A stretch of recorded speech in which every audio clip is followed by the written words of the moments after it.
Hello and welcome to our third edition of this virtual learning series. This spring focusing on the 2015 spring term and particularly courses that engage our students in their world. And today I'm really pleased to be with Kelly Brotzman, who's an alumna of the class of 1995 and who is a visiting professor in the Shepherd program for the interdisciplinary study of poverty and human capability. So welcome, Kelly. Thank you. Thanks for being here. Can you first tell us a little bit about your course in incarceration and inequality and what brought you to the topic? Sure. I had done some work in previous years in correctional contexts, primarily in my personal life, volunteering, and here working with the Shepherd program. Working with incarcerated individuals is very much sort of a crystallization of all the issues that we're talking about and teaching to in the Shepherd program: inequality, cumulative disadvantage, and so on. And I knew that there hadn't been very much done in terms of trying to incorporate incarceration issues into the poverty curriculum. So I thought the spring term was a perfect canvas for that because it would be difficult to do a course like this in any other term. Right, so definitely. I sort of proposed it to the Committee on Courses and Degrees, and they had a few small concerns, but after a little bit, they thought that sounded great, and so I had really good response to the course. I've got 9 Washington and Lee students enrolled in the course. We go 3 days a week to Augusta Correctional Center, which is about 30 miles from here. Yep. It's a level 3 correctional facility on a scale of 1 to 6. So it's sort of a medium security correctional facility. I have 10 incarcerated students who are housed at Augusta who are also taking the course, and they're matched up with the Washington and Lee students in learning partnerships. And those learning partnerships help structure class discussions, and they also trade learning journals back and forth to sort of document what it is that they're learning. So we're about halfway through right now, and it's been a big success. And so this is the first time you've taught a specific course of this type. Yes. And how did you pitch in terms to go to the correctional facility? Did they already have an educational program in place? Is this part of their curriculum, or how did that get? Really, higher education opportunities in correctional contexts have been very limited since the mid-90s. Primarily because Pell Grants are no longer available to incarcerated individuals. And it's very rare now with so few correspondence courses, which used to be an option. Everything being online now, correspondence courses don't really exist. And so that's, online courses are not an option at all for people who are incarcerated. And so they really hadn't had any higher education of any kind at the facility really in the last several years. Occasionally a community college will come in and say, oh, let's do a basic writing course. They do have mandatory education for every inmate who has not completed a high school diploma. So they have, each prison facility has an education department. And inmates who have not completed high school are actually required to spend at least half their day working toward a GED if they don't have one. Which about half of them do not. And they actually get paid for that time, the same that they would get paid if they were at their prison job. And so there's a fairly large educational wing. It's a separate building on the compound that's all just education. And then they do have some other courses for people who have completed their GED. They have a roofing and siding course. They have a business software course, which is a little bit on sort of the Microsoft Office suite. A few little vocational options, but that's pretty much it. But in terms of sort of pure higher education being taught on site, they didn't have anything. So what I did was I just reached out to someone whose name I found online. She's the regional principal of all of the correctional education programs in this region, and she said, that sounds great, but you realize we can't pay for anything. We can't pay tuition or anything. I said, well, I would do this for free if we could have Washington and Lee students come along. And she, from the very beginning, she's been a delight to work with. Just super professional, on top of everything, very communicative.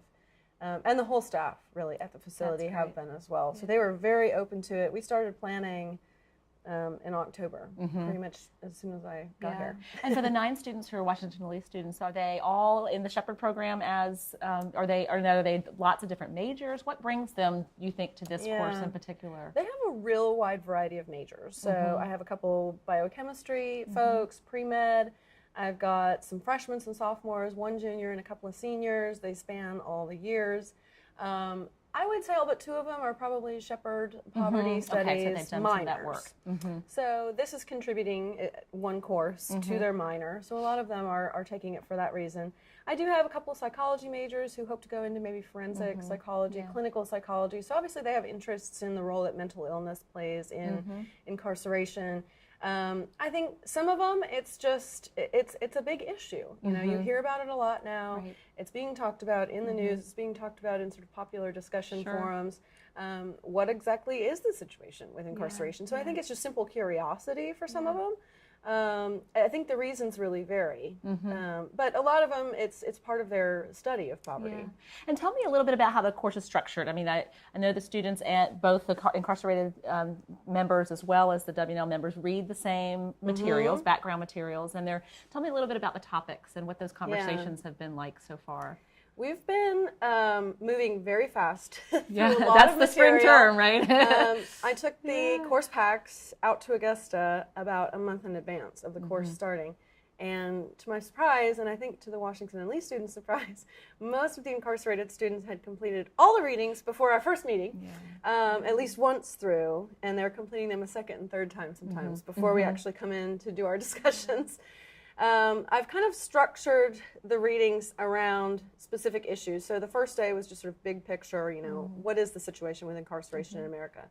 We looked at race and incarceration, we looked at racial disparities, we've looked at sentencing reform. Our most recent class yesterday, we talked about alternatives to incarceration, particularly treatment alternatives, community corrections, and so on. Next week, we're sort of moving from the prison experience from pre-prison to in-prison to post-prison. Right. So next week, we're going to be talking about what life is like actually in prison. So we'll be talking about the healthcare system in prison, education in prison, work and jobs in prison, a number of different issues, visitation, family visitation, how that works. And then the final week, week 4, we'll be talking about reentry, recidivism, the barriers to employment, public services, and so on.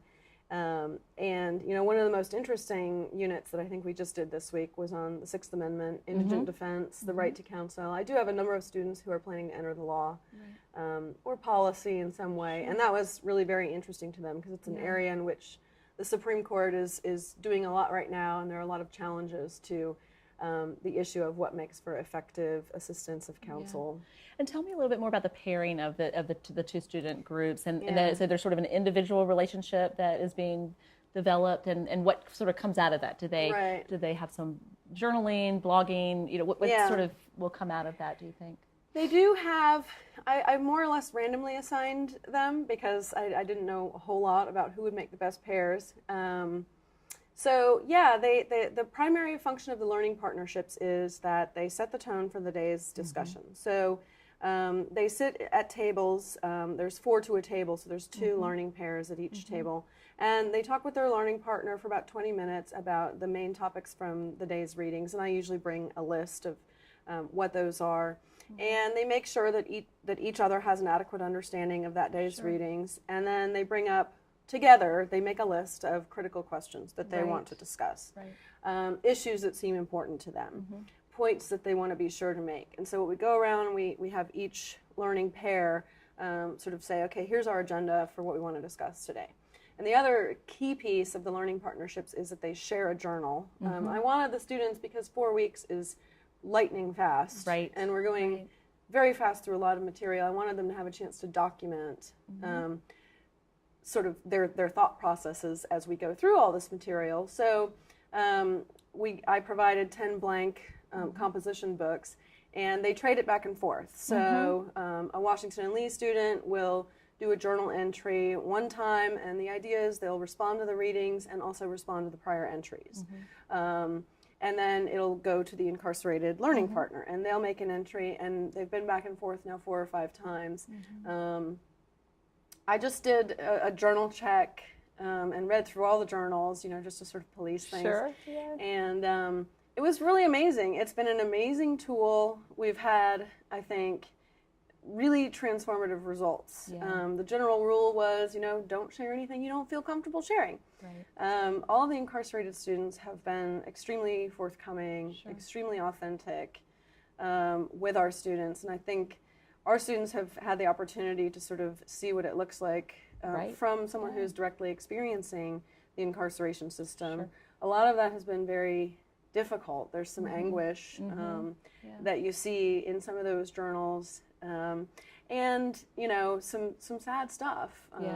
We had one learning partner who, after he's been incarcerated for 20 plus years, but after reading all of our materials on race and racial disparity and also socioeconomic disadvantage, he wrote, "I realize now that I was born a statistic." African American male, born in a low-income neighborhood. And it was really hard for his learning partner to read that, and I'm sure it was really hard for him to write that. Right. But it's been very transformative, I think, in terms of providing an opportunity to both narrate what they're learning and also narrate their own interpretations of what they're learning. And what I mentioned yesterday, we had a letter come into the president's office addressed to President Ruscio from one of the incarcerated students, and it was wonderful. It was so touching, and he was thanking you. He was thanking the students. Oh, wow. He was thanking Washington and Lee for giving him this opportunity, mostly citing that he felt that he had an opportunity to be normal and to be academic, and that it had given to, as he said, to this old convict light in life. And so it was really touching for us to be able to read that. So it seems like it's meaningful for all involved here. Most of the incarcerated students have expressed something like that, either in their journals or in class. Something like, "It's nice to feel like a person." Yeah. And I think it's very strange to basically belong to a demographic which is so large in this country, but which is also largely ignored. And I think a lot of them do not have opportunities to just pick up a book and read and talk to someone about it. They don't have an opportunity to be seen as an equal or as a human. I think a lot of them were afraid that the WNL students would be afraid of them when we came in and we started learning together. It hasn't been that way. And so I think a lot of them sense that there is a real dignity in being treated as an equal partner in the class and in the learning process. And that's been huge for a lot of them. Yeah, that's great. And what do you think of next? Do you think there's another opportunity? I mean, this is sort of whirlwind spring term, but ways that you might be able to take or build off of what's happening either with you or with the students? Yeah. I think there's a lot of possibilities. It's certainly not going to end here. Sure. Most of our students have expressed a real commitment to remaining pen pals with their learning partners. And of course, the learning partners are very excited about that. And that will be allowed. They will not be allowed to make any sort of social visits or anything to learning partners. But I do think that a lot of them intend to remain in correspondence. I do think that I could offer this course again in a future spring term. There was certainly enough interest in it. Part of me wants to offer something different because I'd like to serve the same incarcerated students who I'm sure would gladly sign up for another course on a slightly different topic. I'd love to get other Washington and Lee faculty members and also perhaps some of our peer institutions nearby offering courses there. Again, it's difficult to do in the normal semester. Right. That was going to be my next question is it really spring that allows this to occur in a way? Spring term is really what made this course work. Because to go on site 3 days a week, it takes an hour to get there, it takes an hour to get back. We had to do a full day of orientation and training before we ever started the class. So it just wouldn't be possible unless there was that immersion focus. It's the students' sole focus to be taking this course. I do think, they do have empty classroom space there from time to time. I do think there are opportunities for maybe J-term or interim term to the extent that some other colleges and universities may have areas where they can offer these sorts of things. I think it would be very willingly received. At Augusta in particular, and at other correctional facilities as well. I do think One thing I'd like to move toward or work toward, if we continue a partnership with Augusta, is offering the incarcerated students some form of credit. Yeah. They're doing all the same work. They're going to be doing the same final project. Right. And they're just doing it for the joy of learning. Yeah, which is great. It would be great, even for those who will never leave Augusta, which is several of them, right. To have some acknowledgement that I earned 4 credits too. Yeah. Right. I think that would take a lot of discussion and probably committee involvement and so on, but I think it would mean an awful lot to them going forward. Great. Kelly, thank you so much. Is there anything else you want to add about this spring and this opportunity, what that's been for you and your students? Well, I've always been a big fan of spring term, and when there were questions about what should be done about spring term, I remember voicing my opinion pretty strongly that in my own learning experience, the transformative potential of higher education was most pronounced during spring term, because there was a depth of engagement that was possible during the spring term. And I think with the 4-week spring term and a single course spring term, that's even more the case. Right. It's been a really nice reminder to me that higher education can change people, and it can also change the world. Yeah. And I certainly experienced my own education here at Washington Lee as a force for very positive change in my own life, very freeing. And I think teaching this course and working with these students, getting to know them, all of them, has sort of reminded me that is a possibility, and that is the ultimate purpose, is to open people's minds. And I think we've really seen that happening on all sides in this course. That's great. So, thank you so much, Kelly. I really appreciate it. Yeah. And thank you all for joining us in this segment, and we'll have another one to come. So